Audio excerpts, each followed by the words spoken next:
Get the unmissable news stories of the day. This is the Beijing Hour. Examining the events that impact and shape China and the rest of the world.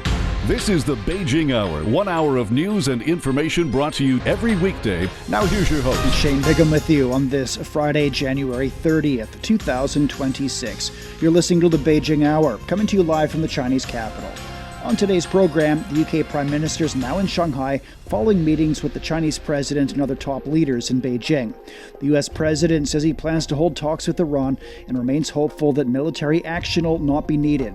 A civil society group in Japan is asking the country's prime minister to retract controversial remarks on China's Taiwan region. In business, China's cultural sector enjoyed steady growth in 2025. In sports, a thrilling mixed doubles final at the Australian Open. In culture and entertainment, a leading U.K. dance company is preparing to go on tour in China. Now checking the day's top stories. British Prime Minister Keir Starmer is now in Shanghai, the final leg of his official visit to China this week. During his time in Beijing, Starmer said it was important to maintain dialogue and cooperation with China. He made the remarks at the U.K China Business Forum in the Chinese capital. Starmer described his trip to China as historic. This is a historic trip because this is the first time in 8 years that a British Prime Minister has been here on Chinese soil. 8 long years, a historic occasion, and we can feel that already. We've had key bilaterals yesterday with President Xi and also Premier Li. Very warm, very good meetings. Just the level of engagement that we hoped for on behalf of both of our countries to develop that comprehensive and strategic partnership that is both long-term and consistent. And I fundamentally believe that the more we engage, the more we exchange, the more we take advantage of the opening of access to opportunities, business, art and culture and so many others, then that is the way that we build the mutual trust and respect that is so important. The forum brought together government officials and business leaders from the two countries. It aims to advance economic and trade cooperation between China and the UK and promote people-to-people and cultural exchanges. Starmer also toured the Forbidden City in Beijing. He says the relationship between his country and China is in a good and strong place.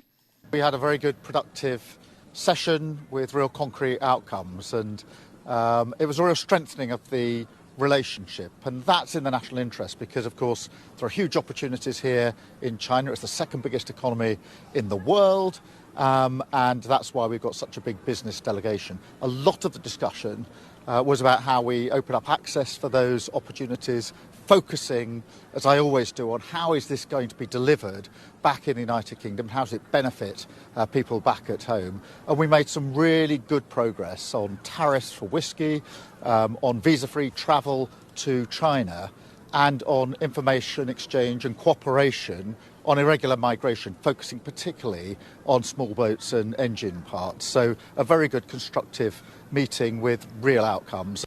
The Forbidden City, now the Palace Museum, is the largest palace complex in the world. It's where the royal families of the Ming and Qing dynasties lived and worked hundreds of years ago. China and the UK have reached numerous agreements during Prime Minister Keir Starmer's visit. The two countries agreed to establish a China-UK high-level climate and nature partnership. They'll also resume the China-UK high-level security dialogue. The two sides will hold new rounds of the strategic dialogue, the economic and financial dialogue, and the Joint Economic and Trade Committee meeting this year. They also agreed in principle to resume exchanges between legislative bodies. The two countries will hold the China-UK Business Council meeting and agreed to further strengthen trade and investment cooperation. They also welcomed the establishment of the China-UK Financial Working Group and the convening of its first meeting. China is also considering implementing a unilateral visa-free policy for British citizens. It's reduced the import tariff rate on whiskey from 10 to 5%. The two sides also signed 12 intergovernmental cooperation documents in areas such as the economy and trade, agriculture and food, culture, market supervision, and law enforcement. China and the UK are reviving high-level business engagement as the U.K. China Business Council has restarted after an 8-year pause. Prime Minister Keir Starmer is visiting China along with a large delegation of British firms and institutions. Companies from the two countries are exploring new opportunities together. And Li Shuang has more. At the Great Hall of the People, business leaders from China and the UK sit down for direct talks on trade, investment, and industrial cooperation. In total, more than 60 British companies and 50 Chinese firms are taking part. The U.K. China Business Council is the business centrepiece of Prime Minister Keir Starmer's visit to China. And this is a visit that has historic significance, ladies and gentlemen. It's 8 years since a UK Prime Minister last came to China. It's definitely the right time. The China-UK goods trade now rivals the UK's trade with some of its closest traditional partners and exceeds Britain's trade with many G7 economies. In 2025, bilateral trade exceeded $100 billion, up more than 5% year-on-year. Two-way investment also grew steadily, reaching over $30 billion on each side. For some executives traveling from the UK, the visit marks not just a return, but a deeper commitment. 8 years ago, we were in China to bring our medicines to patients in China. And today we are very proud to announce we're going to invest 100 billion yuans in China over the next 5 years until 2030 to continue building our presence in China through research and development, manufacturing, investment across the country. For others, it's their first delegation, but still a long-standing partnership. Well, I'm very honoured to be here. As you know, Airbus knows China and China knows Airbus very well. So we're ramping up to meet the demand in the market. China is our biggest customer as in terms of country. We are very happy to do business here. Prime Minister Starmer's visit and his meeting with President Xi earlier today mark an important milestone in further deepening the mutually beneficial relationship between the world's second and sixth largest economies. Now, our presence here today points to that positive dynamic. With leaders on both sides emphasizing stability, openness, and long-term cooperation, today's meeting could set the tone not just for this trip, but for where China-UK economic relations go next. That was Li Shuang on China-UK business engagement. China and the UK have forged a robust foundation in advancing green energy and climate action. In 2010, the two sides held the first China-UK energy dialogue, establishing a platform for bilateral cooperation and exchange. During the 8th China-UK energy dialogue last year, both sides engaged on topics including clean energy technologies, energy transition pathways, and international energy governance. In recent years, cooperation between China and the UK in the offshore wind sector has grown increasingly close, transitioning from project investments by Chinese companies to deeper industrial integration. At the same time, the technological frontier of cooperations extended to emerging fields such as offshore wind to hydrogen production. Senior officials from both countries have identified the sector as a key direction for cooperation in the latest energy dialogues. With more, Zhou Feng spoke with Guan Dabois, a distinguished chair professor of climate change research from Tsinghua University. The UK possesses leading offshore wind technology and project operation experience. At the same time, China has achieved rapid development in wind power in recent years. What is the current focus of cooperation in this field between the two sides? Firstly, there has been some of the government-to-government dialogues, strategic coordinations on that. China-UK has been collaborating more closely on electricity grid, on this renewable energy. Overall, it has become a standard channel to discuss how the clean energy technologies would be able to cooperate together between UK and China. Myself, and on behalf of Tsinghua Institute for Carbon Neutrality, we host the Lord Valence, who is the Minister of Science and Technology in the UK. his visit to China, to Tsinghua, to give a public open speech about UK are very much willing to collaborate with China on many clean energy technologies, energy transition technologies, even the fossil fuel phase down kind of technologies, and also many other parts, AI, data, etc., etc. So this kind of a clean energy partnership between the two countries would be able to serve as a basis for many other collaborations would happen, like from an academic perspective, from the industry perspective. And actually, the UK government has identified hydrogen as a core component of its net zero strategy. At the same time, China also places high importance on hydrogen industry development. How can the two countries conduct cooperation grounded in their complementary strengths? The wind resources is a lot for the UK. And there's many small islands, especially in north part of the UK. In China, similarly, near Zhejiang and Guangzhou, there's many little islands on that. So the offshore winds will become a very obvious kind of options. So both UK and China would actually exploring what will be the opportunity, what will be the options for making use of those offshore wind, like electricity. So they can build those transmission lines back to the mainland. On the other hand, you have the storage, energy storage, do that. But to make it more economically feasible, it's what they called the energy islands. Basically, what does it means is that you have the wind turbines installations in that, you generate electricities, and those electricity to electrify the water and get hydrogen out of that. And then the hydrogens, you could sell the hydrogens later on, or you could use the hydrogen to make a methanol or many other different chemical products. Then the methanol can be used as a fuel to power, large machineries and ships in the future, possibly aircraft as well. That was distinguished Chair Professor Gwen Dabois from Tsinghua University talking about green energy and climate cooperation between China and the UK. And Chinese students make up one of the largest international groups on UK campuses. The trend has its roots in the wave of English learning in the last century, pioneered by British publishers like Pearson. Chen Tong has more on what lies ahead for the educational collaboration between the two countries. For generations of Chinese learners, New Concept English is more than a textbook. It's a collective memory of unlocking the world. Following a reform and opening up which began in 1978, the need for English soon created an opportunity in the education market in China.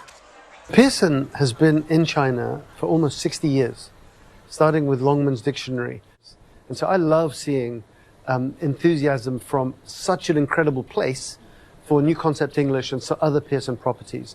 And so we love the fact that as China advances and grows, that Pearson can be part of that journey as well.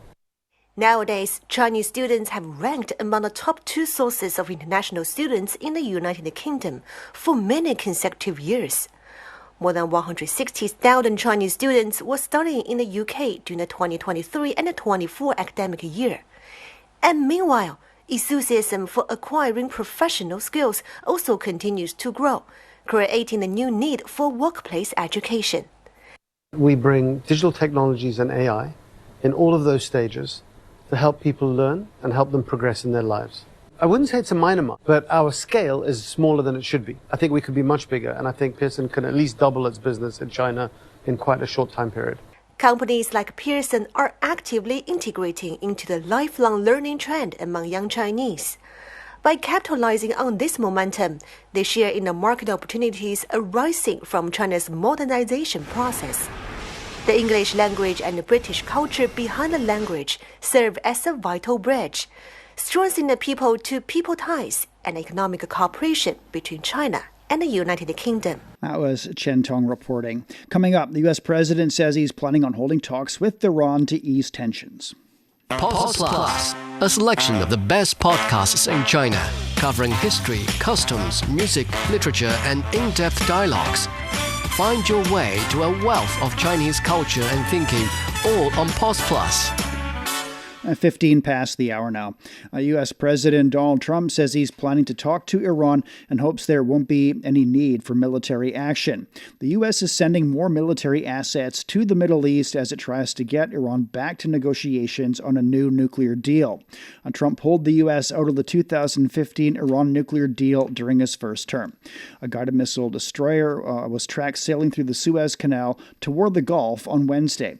At least 10 U.S. warships are now believed to be stationed in the Middle East. Defense Secretary Pete Hegseth says the Pentagon is prepared to deliver Trump's decision on Iran.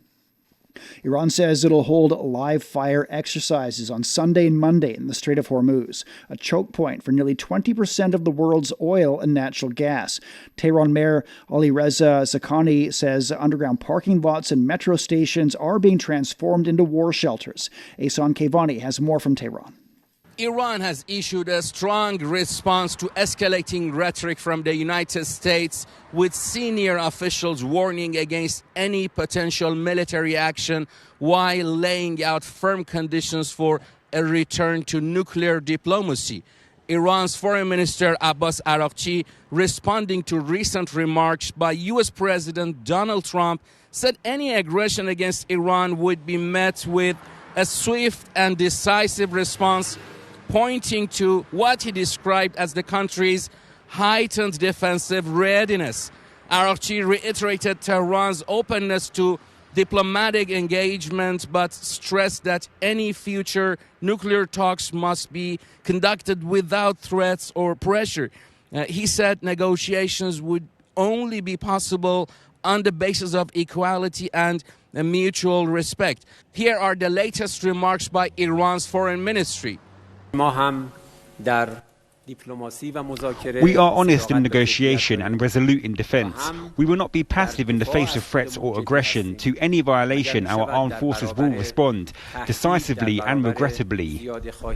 The message was reinforced by Ali Shamkhani, a senior Iranian security official who warned that the U.S. military action would be viewed as the start of a full-scale war. He said such a move would trigger an immediate and unprecedented response from Iran, including the possibility of expanding the conflict beyond Iran's borders. The heightened rhetoric comes as Iranian authorities restore nationwide internet access following a blackout that lasted more than 2 weeks. The shutdown was imposed during a wave of violent protests across the country. The tensions are unfolding a challenging economic backdrop. The Iranian currency, the rial, hit a record low this week, trading at around 1.6 million rials to the U.S. dollar. That was Ahsan Kevani reporting. Tehran strongly condemned the European Union for designating Iran's Islamic Revolutionary Guard Corps as a terrorist organization. Iran says the move is provocative and a major strategic mistake. The EU has also rolled out sanctions targeting individuals and entities it says are responsible for serious human rights violations. EU Foreign Policy Chief Kaya Kallas says recent protests across Iran accelerated the decision. Palestinians in Gaza are waiting for the full reopening of the Rafah border crossing under a ceasefire deal signed last October. While Israel's allowed limited pedestrian movement, the flow of humanitarian aid remains severely restricted as aid trucks face continued delays and repeated rejections by Israel. Yasser Hakim has more from Al Arish near the Rafah border. On your way to the Rafah border, you cannot but notice the long queues of aid trucks parked along the desert road as drivers wait for the green light to enter Gaza. Some of these drivers expressed their anger that in many cases they had to go inside the Rafah border crossing to deliver the aid, but it's rejected and they have to go back with the same shipment on board. Truck driver Ali Ibrahim tells me he's not moved from the spot for over 2 years. He showed me a document stating that the last time he managed to send aid into the strip was in November 2024. أنا محمل أدوية. الأدوية دي تبريد I'm carrying medicine, important medicine. My cargo was denied by Israel 21 times. For 15 months, I went to the border and they turned me back. Anwa is desperate to receive it. This medicine came from other countries by plane. I brought it from Cairo airport and it's been lying here for nearly 2 years. Ali is frustrated. He knows that while people are dying in Gaza, life-saving help is right here. He says he feels helpless and claims that Israeli authorities are intentionally preventing them from saving lives.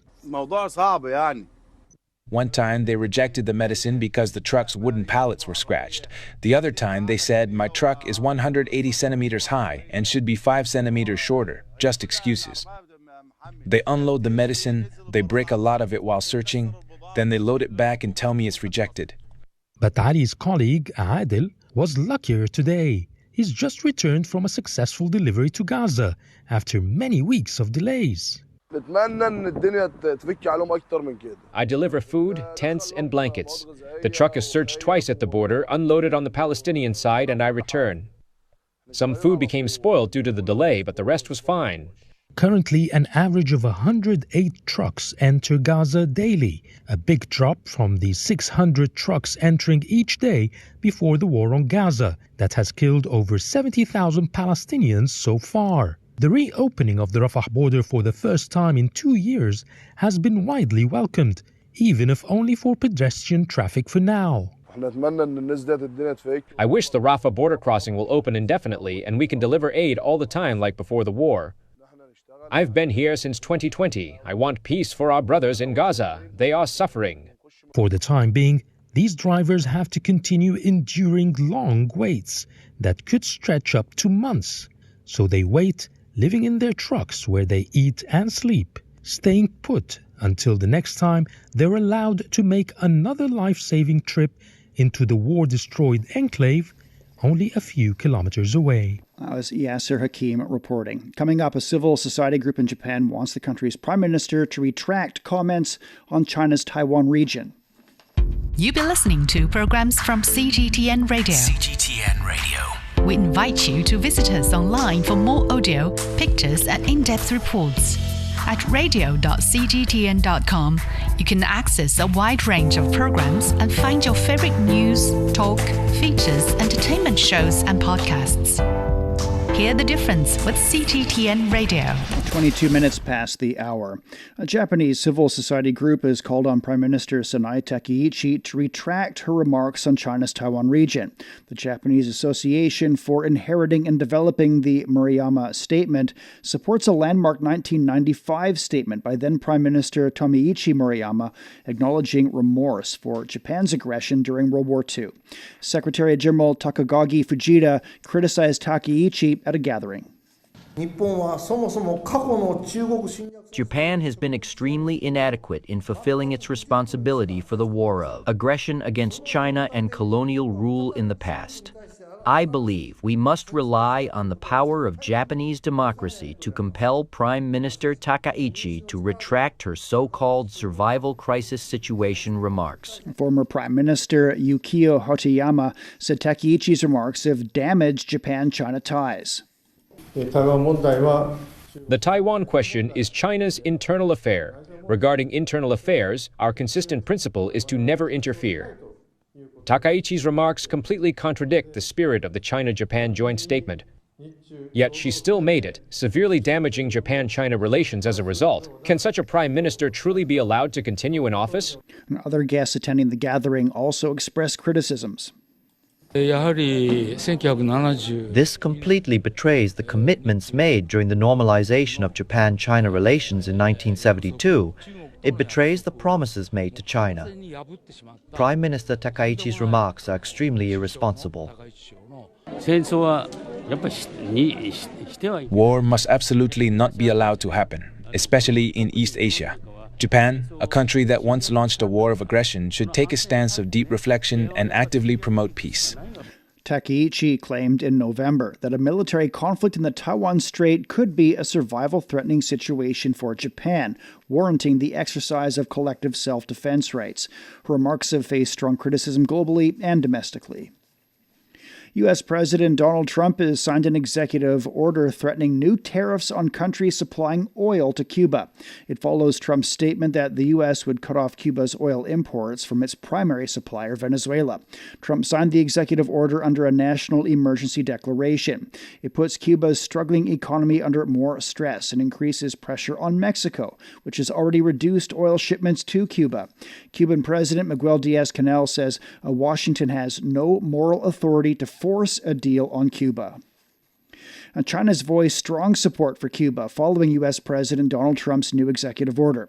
Foreign Ministry spokesman Guo Jiakun said Beijing firmly supports Cuba in safeguarding its sovereignty and security, opposes external interference, and condemns actions that deprive the Cuban people of their right to survival and development. The comments came after Trump signed the executive order threatening tariffs on countries supplying oil to Cuba.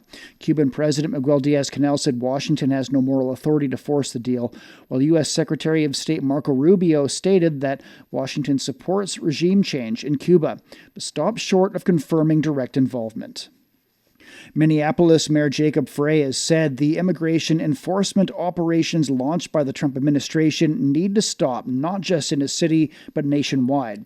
Addressing a gathering of mayors in Washington, D.C., Frey said an estimated 3,000 to 4,000 federal agents have descended on a city that has a local police force of only 600 officers. He said people's constitutional rights have been trampled. We are on the front lines of a very important battle. And it's important that we aren't silenced, that we aren't put down. This is not a time to bend our heads in despair or out of fear that we may be next, because if we do not speak up, if we do not step out, it will be your city that is next. Frey's remarks in Washington come as Senate Democrats have voted to block legislation to fund the Department of Homeland Security and several other agencies. Democrats are continuing to negotiate with Republicans in the White House on new restrictions for the administration's surge of immigration enforcement. The almost century-old Brown's Diner in Nashville, Tennessee, has given free meals to hundreds of people following a power outage over the weekend. Diner owner Brett Tuck said the coolers had about 1,000 pounds of ground beef and other stuff in them, and they feared that the food could not last even amid the freezing weather. He said they were considering taking it to a shelter or donating it, but he also had a food truck, and so they decided to just use that truck to cook as much as they could and give it away. And we were like, let's just get a crew together and let's put it on the food truck and cook as much as we can and give it away. So we made a call to all of our staff, and we got some volunteers to come up here and help us get it going, and now we're just grilling as fast as we can to get everybody fed. They handed out cheeseburgers, chili dogs, fries, and tots in a parking lot on Thursday. Tuck estimated about 500 or 600 people came out to eat. Digital content makers from across Africa have gathered in Lagos for a summit calling for content creation to be recognized as full-time work rather than a side hustle. Among them was Ibekunle Frosh Ekaridi. More than 2,500 digital creators from 15 countries came together to examine how Africa can turn its cultural capital into income. Speakers said the fast-growing creator economy now functions like a business ecosystem, employing production crews and helping many creators pay bills and build long-term careers. The African creator economy has grown rapidly in recent years, driven by social media, video streaming, and increased mobile phone use across the continent. At 29 past the hour. Checking the forecast ahead of the break, in Beijing's overcast with a low of -6 on Friday evening. Saturday will be sunny and +5. Nanchung's getting a light rainfall tonight and tomorrow. It's down to 4 degrees this evening, then a high of 6. Now, elsewhere in Asia, Islamabad will be overcast and 6, then a high of 17 on Saturday. Vientiane's overcast and down to 18, then cloudy and 30. Phnom Penh's overcast tonight and tomorrow, a low of 21 and a high of 33. In Africa, Nairobi's overcast and 28 degrees on Saturday. Kampala will see a light rainfall and 18 degrees overnight, then moderate rain and 28. Juba will be cloudy tonight and tomorrow, a low of 26 and a high of 38. In Oceania, Port Vila is getting a light rainfall tonight and tomorrow, a low of 23 and a high of 30. It's time for a short break. So far this hour, the UK Prime Minister is now in Shanghai following meetings with the Chinese President and other top leaders in Beijing. The US President says he plans to hold talks with Iran and remains hopeful that military action will not be needed. A civil society group in Japan is asking the country's Prime Minister to retract controversial remarks on China's Taiwan region. Shane Bigham with you. Stay with us here on the Beijing Hour. Shh, listen up. Can you hear the heartbeat of our world? It's vibrant and pulsating with the essence of life itself. From the stem of trees to the gurgle of rivers. From the silent strength of mountains to the icy whispers of glaciers. Even the solid ground beneath our feet. And right there, in the midst of all, beats the heart of humanity. What if those other heartbeats were to stop? Would ours keep on ticking? Ever wondered what's actually going on in Africa through the perspective of an African? How are things really going between China and Africa? What's the narrative of this relationship? Well, get a perspective with China-Africa Talk. Hear from African diplomats, entrepreneurs, academics, Chinese natives, and more. Get on our wavelength every week to find out what's real with China-Africa Talk. Find us on your favorite podcast. We'll see you there. Examining the events that impact and shape China and the rest of the world. This is the Beijing Hour, 1 hour of news and information brought to you every weekday. Now here's your host, Shane Bigham with you on this Friday. Still to come. In business, China's cultural sector enjoyed steady growth in 2025. In sports, a thrilling mixed doubles final at the Australian Open. In culture and entertainment, a leading UK dance company is preparing for a tour of China. To contact us, you can email radio@cgtn.com or follow our X account at CGTN Radio. But now, with the check of the day's headlines, here's Tianyu. Thank you, Shane. General Secretary Xi Jinping of the Communist Party of China Central Committee has chaired a meeting of the body's political bureau. The meeting reviewed a report on deliberations over work reports submitted by leading party member groups of institutions, including the top legislature, the central government, the top political advisory body, and the Supreme People's Court. The meeting urged officials to focus on key economic and social goals, strengthen party discipline, and make sure central tasks are carried out effectively. The China Coast Guard continues law enforcement patrols in the territorial waters around China's Huangyandao Island in the South China Sea. The CCG said it has stepped up patrols since early January to deal with illegal and infringing vessels in accordance with the law and to safeguard China's maritime rights and territorial sovereignty. During the operation, the Coast Guard also conducted emergency rescue efforts for Filipino sailors following a shipwreck, ensuring maritime safety and order. U.S. President Donald Trump says he's planning to talk to Iran and hopes there won't be any need for military action. The U.S. is sending more military assets to the Middle East as it tries to get Iran back to negotiations on a new nuclear deal. At least 10 U.S. warships are now believed to be stationed in the region. Meanwhile, Iran has announced that it will hold live fire exercises on Sunday and Monday in the Strait of Hormuz, a choke point for nearly 20% of the world's oil and natural gas. UN Secretary General Antonio Guterres has warned that power is prevailing over law globally and called for the acceleration of multipolarity. Guterres gave his 2026 opening briefing in New York, calling for a revamp of the current system to address global challenges. We are living in a world where actions, especially reckless ones, are provoking dangerous reactions. And unlike in physics, these reactions are not symmetrical or predictable. They are being multiplied by geopolitical divisions and magnified by an epidemic of impunity. The law of power is prevailing over the power of law. International law is trampled. Cooperation is eroding. And multilateral institutions are under assault on many fronts. The UN chief said multipolarity by itself does not guarantee stability or peace, adding that there is a need for strong multilateral institutions where legitimacy is rooted in shared responsibility and shared values. The UN Security Council has unanimously adopted a resolution to extend the mandate of the UN Integrated Office in Haiti for a year until January 2027. Pierre-Eric Pierre is Haiti's permanent representative to the UN. He welcomed the unanimous adoption of the resolution. The Republic of Haiti welcomes this resolution, which reflects a more integrated understanding of the current challenges and, above all, of the need to produce concrete results. The resolution revises the UN office's mandate to cover six key tasks, including facilitating inter-Haitian national dialogue, providing electoral assistance, and supporting Haitian authorities' efforts to reduce community violence. Gang violence has surged in Haiti, and the UN said more than 8,000 killings were reported across the country of nearly 11 million people from January to November last year.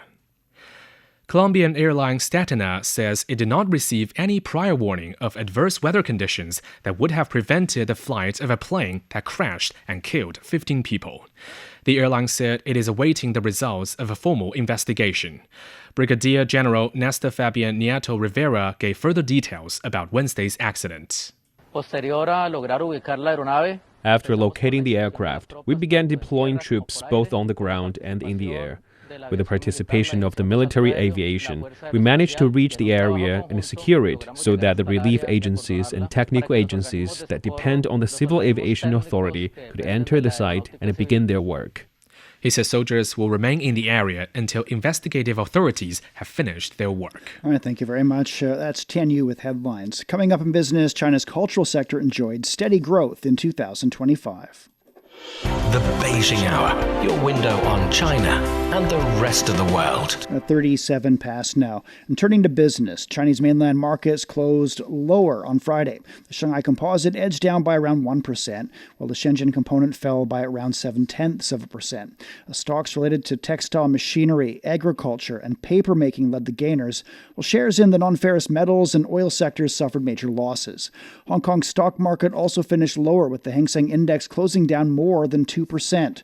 Tokyo's Nikkei inched down by nearly 0.1%. China's cultural industry maintained steady growth in 2025, demonstrating strong resilience and vitality. The combined operating revenue of major cultural companies amounted to over 15 trillion yuan, or nearly $2.2 trillion, up 7.4%.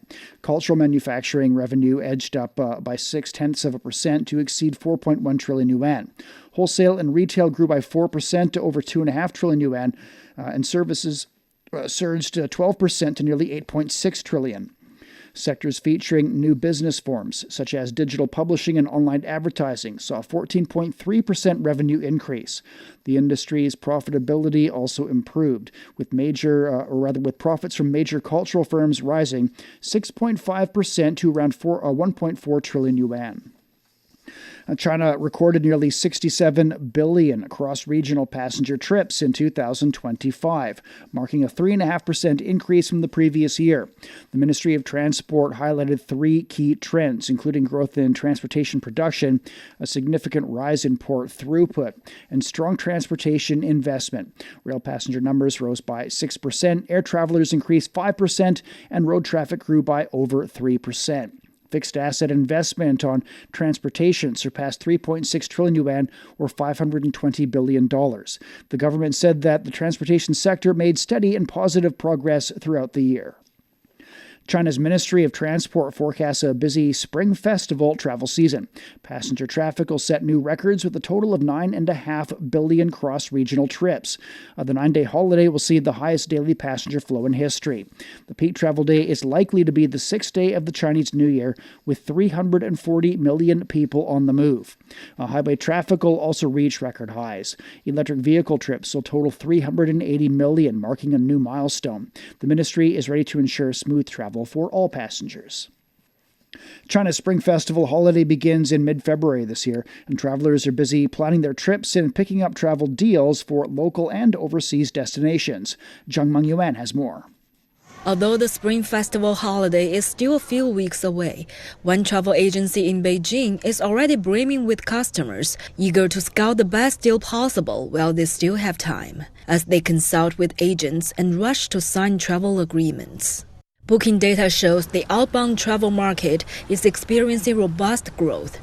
Overall booking for long-distance trips to destinations such as France, Switzerland, Italy, the U.K. and Spain have surged by around 60% from the same period last year.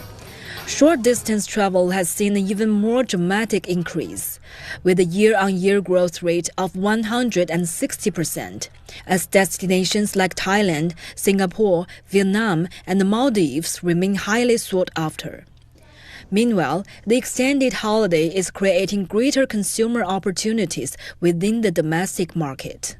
This year's extended Spring Festival holiday season will run from February the 15th to 23rd. That was Zheng Mengyuan on Spring Festival tourism. British businesses on the Chinese mainland have the highest level of optimism for this year since before the pandemic. According to the latest annual survey from the British Chamber of Commerce in China, 38% of participating companies expect higher revenues, and that's up 5 points from last year. British Prime Minister Keir Starmer stressed the importance of dialogue and cooperation between the two countries at the U.K China Business Forum in Beijing. And for more, Vivian Nunes spoke with Chairman Chris Torrens of the British Chamber of Commerce in China. Just picking up on the Prime Minister's words, he does keep emphasising what he says is a new consistency, a new stability to the relationship. I guess his assertion then is that the lack of consistency, the lack of stability was damaging, really not just for the relationship, but for British businesses operating in China. You're at the coalface of that. How does it affect your members? Did it affect your members when things weren't perhaps so warm or as close as they might have been? It certainly did, yeah. I think we went from the golden era of Prime Minister Cameron through to what's been called the Ice Age. I think it was less an Ice Age, but just more a period of political paralysis where the previous administration didn't really know how to handle China, so there was no engagement, there was no confrontation, there was just nothing. And in a vacuum, with uncertainty, with that kind of instability, it's really difficult for British businesses to operate. They didn't feel like they had the back of the government. Now that's changed. So it's incredibly important to have, even those words being stated is important because given all the geopolitical uncertainty we're in, it's really refreshing to have the sense that there's a plan and there's some kind of pragmatism and a way forward. So it's been hugely helpful for British companies on the ground. But how much also is about real gains? Because Keir Starmer will inevitably be thinking about the UK economy, which is not going through a very strong time. So how much can actually be achieved on a trip like this? I think from the UK perspective, at any rate, it's not about symbolism. It's about gains. It's about getting something that works for the UK economy. It's about getting support for UK companies operating in China.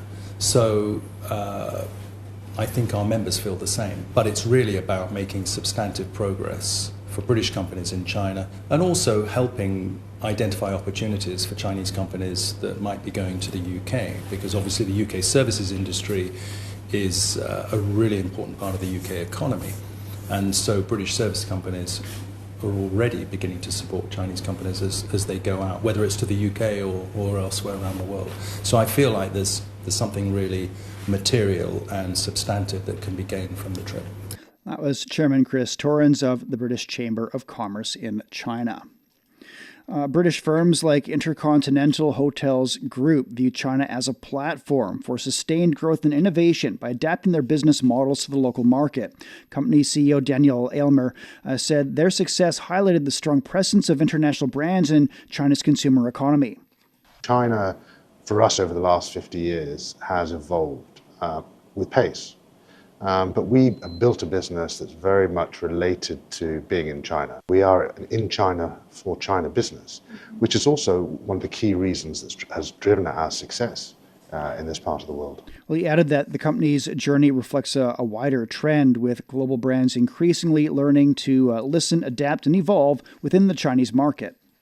If I look where 50 years ago we brought holiday in to China, we actually now take the designs, the feel, and how we look at Holiday Inn in China. We actually take that out now globally because the Chinese consumer has pushed us to evolve very fast. Now we take what we do for Holiday Inn and other brands in China and we export it.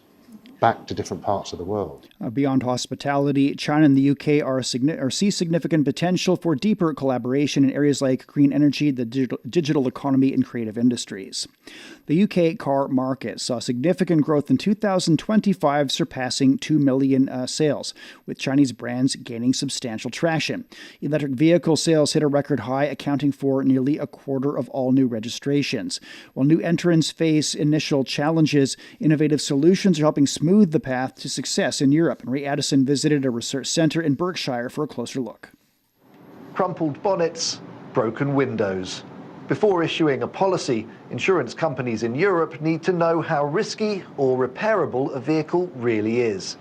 However, Chinese brands entering the UK often arrive with no information about crash damage, repair times, or vulnerability to theft. In Berkshire, research is putting every new Chinese model through its paces to give insurers the information they need. Inside their test halls, each vehicle is pushed, pulled, crashed, or even attacked. Low-speed impact tests assess repair costs. Security teams attempt to break in, and engineers gather essential data so insurers have the confidence to quote. But repairability is also a major hurdle. Not all Chinese brands have established part networks across Europe, meaning a simple bumper repair can take weeks if components have to ship from China. Manufacturers are now hard at work setting up dealer networks, logistics hubs and parts stock to meet UK expectations. And when Chinese engineers do get clear feedback, they act fast, sometimes making design changes in weeks rather than years. And the influx is only just beginning. Chinese EVs already make up 7 to 8% of new electric car sales in parts of Europe, and Thatcham expects the UK to follow. As more Chinese electric brands move into the UK, it's behind-the-scenes work like this that will decide how quickly they can truly compete on our roads. That was Ray Addison reporting. You're listening to the Beijing Hour. Coming up in sports, a thrilling mixed doubles final at the Australian Open. Sideline Story brings you all things sports related. The hottest topics, latest events, juiciest stories, all with a very personal take. Subscribe to Sideline Story Podcast for heated sports discussions covering events that are happening in China and around the world. 47 past now, and turning to sports. Here's Yang Guang. Thank you, Shane. Starting with tennis from the Australian Open, Australia's Olivia Gondetsky and John Pearce became the first pair in 37 years to defend the Australian Open mixed doubles title.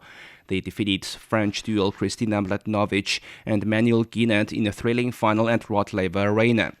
And women's singles, world number one Aryna Sabalenka advanced to her fourth consecutive final in Melbourne with a straight sets win over Elina Svitolina. The achievement was something only Yvonne Goolagong and Martina Higgins had done previously in the Open era.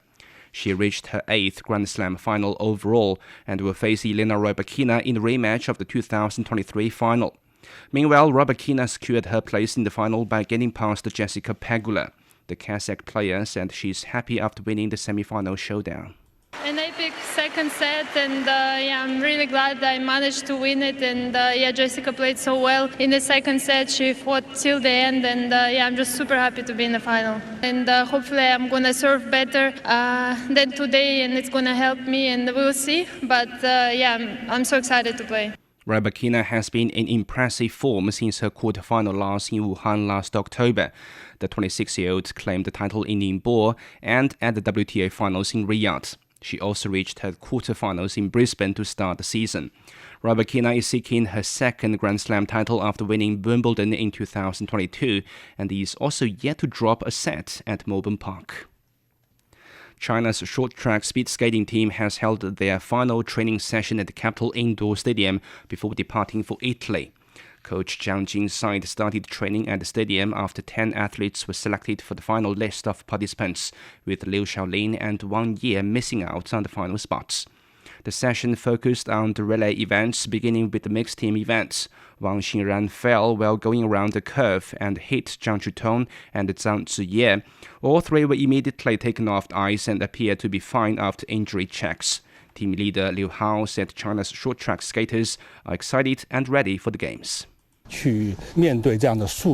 Every athlete has to face the speed challenge every day in training, and we will run more tests. But it seems to us for now that the athletes who fell earlier are fine, except for a few scratches. The team is excited and nervous about the Olympics, which is quite normal, and this is a very important competition.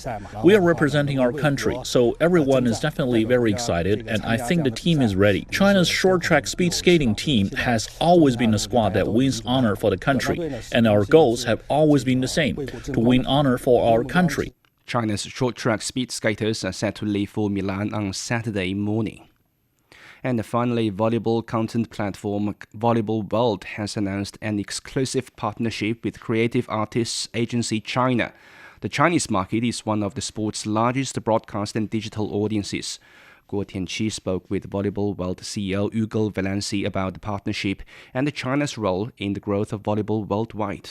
From your perspective, what makes China such a unique and high potential market for the development of volleyball? The development of volleyball in China has been nothing but spectacular over the past few years. I was at the World Championships that were in Thailand last year, but we had, through CCTV and Douyin, we had more than 1 billion views over 2 weeks for the events. We just announced the calendar of the Volleyball Nations Leagues. We will have the finals in Ningbo and in Macau, and we'll have stops as well for the Women's Nations League and for the Men's Nations Leagues in China. So the development of volleyball in China, first of all at the professional level, is incredible, and the development at the grassroots as well, supporting that growth. So we will definitely continue to invest in the future, organizing more events and reaching more fans through the sport. Volleyball World has positioned itself as a leader in gender equality. So what tangible progresses have been made so far? We're going to continue to promote what is existing, which is that volleyball by nature, as we are organized today, is completely equal. The men and the women, they are playing the same events. You have World Championships between the men and the women that are organized with the same formats, and that has been going on for a very long time. So we are already completely equal from the get-go. If I compare it to football, where obviously it's predominantly a men's sport, and then the women's sport is catching up only since for the past few years. For us, it's not the same. For us, we've been equal from the start, so we're going to continue to promote that. What's great as well is that our fan base is 50-50 men and women as well. So the sport appeals to everyone and is very equal by nature. That was Volleyball World CEO Hugo Valenci talking about China's role in promoting volleyball. All right, thank you very much. That's Yang Guang with sports. You're listening to the Beijing Hour. Coming up in culture and entertainment, a leading U.K. dance company is preparing for a tour of China. From north to south, east to west, people in China are chasing their dreams and leaving their mark. Want to know how they beat the odds and made a difference? Footprints brings you the true life stories of their journeys. 53 past the hour. In culture and entertainment, founded in 1926, one of Britain's leading contemporary dance companies is celebrating its centenary with highlights that include a tour of China. Ballet Rambert has performed in China before, but it's now bringing its interpretation of a smash hit TV show. Michael Voss reports.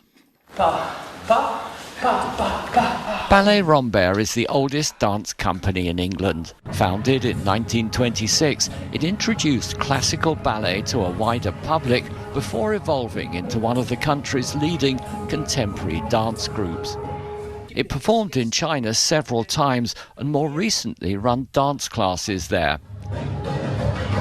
Now it's going back to China as part of its centenary year celebrations. I think what was really important for us at Rambert is to acknowledge our international heritage. We're a company that was born out of Polish émigré coming to London from the Ballet Russe to start the first ever UK company. And so it felt really important as we turn 100 to acknowledge that. And it felt particularly exciting to go for such a long time to a relatively new territory because we haven't been for about 30 years. So we're really excited. In fact, the links go back even further. This footage is of Ballet Rambert performing in China in 1957, the first Western dance company to visit during the Cold War. The tour was a success, and during their 3 months performing in China, Ballet Rambert were introduced to both Chairman Mao Zedong and Premier Zhou Enlai. Back then, it took 3 days to reach China, and the whole tour involved 27 flights. Back in 1957, the company performed 2 classical ballets and 1 more contemporary dance, but that had to be dropped because audiences didn't take to it. Now, Ballet Rambert is going back to China with its latest cutting-edge production. Following its successful tour of the UK and Europe, Ballet Rambert is taking its stage adaptation of Peaky Blinders, The Redemption of Thomas Shelby, to China. Peaky Blinders was a popular television series in the UK and internationally on Netflix, though less well known in China. The show features an onstage band, with the music and songs helping the dancers portray this dramatic crime video and love story set in the English city of Birmingham after the First World War. And that was Michael Voss reporting. The Shanghai Oriental Arts Center has unveiled its new performance season. It'll present 49 stage productions across 61 performances from February through August. The BBC Symphony Orchestra returns on March 18th. And on March 31st, the Budapest Festival Orchestra is visiting. The season also showcases renowned soloists including Mikhail Platinev and Yuzha Wang, as well as chamber music highlights from the Berlin Philharmonic. Traditional opera, charity performances, and educational programs will also be offered. Beijing's subway system is offering commuters a new way to engage with books and culture. The National Library of China and Beijing MTR have teamed up to unveil a cultural exhibition inside the city's metro network, transforming everyday travel into a reading-friendly experience. Part of the 36th M Subway Library program, the exhibition traces the evolution of Chinese color culture, showcasing artifacts such as ceramics and Song Dynasty brocade, interactive color installations, AI-powered audio guides, and hands-on activities ahead of the Spring Festival aim to boost public engagement. Commuters can also scan QR codes to access themed ebooks and digital content through their mobile devices. The launch comes as China moves to institutionalize nationwide reading efforts through legislation, encouraging the use of public spaces for short-form or fragmented reading. With daily ridership exceeding 10 million, Beijing subway has become a key venue for this initiative. We're at 57 past the hour. Checking the forecast before we go for the weekend, and Beijing's overcast and down to -6 on Friday night. Saturday's sunny and 5 degrees. Nanchang is getting a light rainfall tonight and tomorrow, a low of 4 and a high of 6. Elsewhere in Asia, Islamabad will be overcast and down to 6, then a high of 17. Vientiane's overcast and 18 overnight, then cloudy and 30. Phnom Penh's getting overcast conditions tonight and tomorrow, a low of 21 and a high of 33 degrees Celsius. And that's it for this edition of the Beijing Hour. Making news today, the UK Prime Minister is now in Shanghai following meetings with the Chinese President and other top leaders in Beijing. And the US President says he plans to hold talks with Iran and remains hopeful that military action will not be needed. On behalf of the staff, this is Shane Bigham in the Chinese capital, hoping you'll join us for the next edition of the Beijing Hour and open a window to the world together. Find the Beijing Hour at precisely 6 p.m. Beijing time. We meet you on podcast and on air every weekday. The Beijing Hour, your window on China and the rest of the world. He can't live without the Yellow River in his eyes. The Yellow River is so noble and elegant. Both my grandpa and dad made a living from the river. Would you like to move away from the Yellow River? I don't think I will. I love it so much. The Yellow River, the second longest river in China, is regarded as a shaping force in the history, economy and culture of northern China. Today, about 100 million people live within its water basin, making up nearly 9% of the country's population. How is climate change felt at its headwaters? And what are the locals doing to cope with it? What are the descendants of the boatmen doing? What has kept some people from leaving their home village by the river? And what has drawn others back? Could the fading fishing community revive in a time of digital transformation?